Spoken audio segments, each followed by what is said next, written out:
দেখুন বলবো দেখুন বিএনপি বাংলাদেশের সবচেয়ে বড় দল, জনপ্রিয় দল। বিএনপির সাথে জড়িয়ে রয়েছে বাংলাদেশের অপামর জনসাধারণের আবেগ, আকাঙ্ক্ষা এবং অনুভূতি। গণমানুষের দল, তৃণমূলের ক্ষমতায়নের দল, বাংলাদেশের স্বাধীনতা, সার্বভৌমত্ব এবং জাতীয়তাবাদের ধারক এই রাজনৈতিক দলটির প্রতি জনগণের যে অসাধারণ ভালোবাসা রয়েছে তারই বহিঃপ্রকাশ এই নির্বাচন, যেখানে আমরা দেখেছি অপ্রতিরোধ্য নিরঙ্কুশ বিজয়। আজকের এই বিজয় শুধু বিএনপির না, এই বিজয় গণতন্ত্রের, এই বিজয় বাংলাদেশের। আমরা বিশ্বাস করি জনগণের যে আস্থা, সমর্থন এবং ভালোবাসা আমাদের নেতা জনাব তারেক রহমান পেয়েছেন, ইনশাল্লাহ ভবিষ্যতে একজন প্রধানমন্ত্রী হিসেবে তিনি এই বাংলাদেশের প্রতিটি মানুষের অধিকার এবং স্বাধীনতা নিশ্চিত করবেন। অবশ্যই নিশ্চিত করবেন রাষ্ট্রীয় মালিকানা, এবং আগামীর বিএনপি সরকার জনগণের সেই প্রত্যাশা প্রতিপালনের মাধ্যমে জবাবদিহিমূলক, স্বচ্ছ এবং জনবান্ধব সরকার ইনশাল্লাহ নিশ্চিত করবে। এই সরকার দীর্ঘ গণতান্ত্রিক পথযাত্রার পর অনেক গুম, খুন, হামলা, মামলা এবং মানবাধিকার লঙ্ঘনের উপর, অনেক শহীদের ত্যাগ সংগ্রামের উপর দাঁড়িয়ে রয়েছে।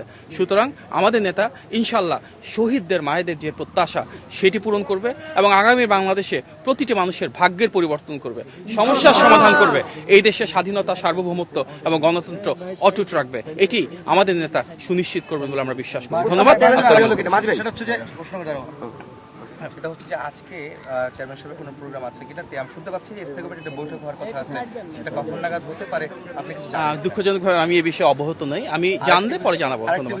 সেটা হচ্ছে যে সরকার গঠনের যে প্রক্রিয়া, শপথ গ্রহণ অনুষ্ঠান, সেই বিষয় নিয়ে কোনো সরকারের তরফ থেকে বা এখন পর্যন্ত কোনো ক্লিয়ারেন্স বা কোনো সময়সূচি? আমি ব্যক্তিগতভাবে এই প্রক্রিয়ার সাথে একেবারেই সম্পৃক্ত না। আমি অবহিত না, আমি অবহিত হইনি। যদি আমি অবহিত হই আমি আপনাকে জানাবো। প্রত্যাশার চ্যালেঞ্জ তৈরি হলো কিনা?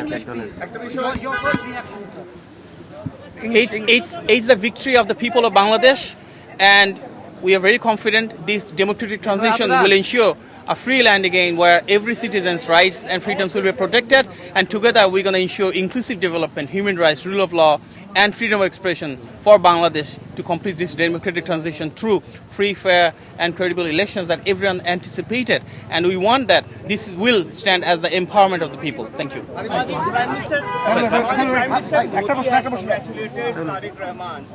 What is your response?